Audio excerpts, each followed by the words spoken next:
Okay, before we get started, going to pass on a tip from my mother. Go ahead and make up some dishwater. That'll make cleanup a lot easier. You're going to want a large mixing bowl, and into that dump all the dry ingredients. It's okay to add sugar as a dry ingredient in this recipe. It won't affect it at all. Go ahead and whisk everything up and then reach for the butter.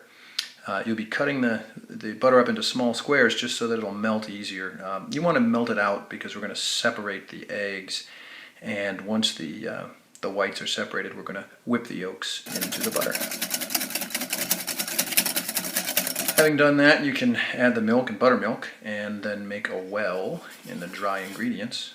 You're going to pour the liquid into this well all at once. Don't hold back.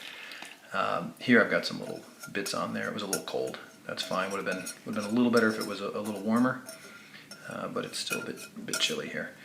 The key here is you don't want to overmix. You really just want to stir very gently and for not very long.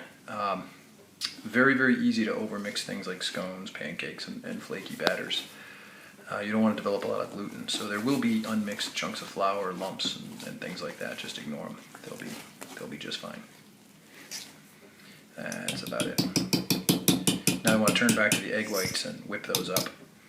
You're aiming for stiff peaks here, so it'll take a while. Stiff peaks will stand up in the bowl and on the end of the beater. Once that's done, you're going to fold the egg whites into the batter. Folding is really simple if you've never done it. Just spread the egg whites out across the batter. Reach underneath with your spatula and just flip everything over. You want to move slowly and gently. We're not really trying to agitate this. We're just folding. So just continue folding until all of the egg whites are incorporated into the batter. Should be smooth, light. You can kind of see it here. It's pretty fluffy. And then just cook them up on a medium heat. I hope this helps you make a good pancake, and enjoy.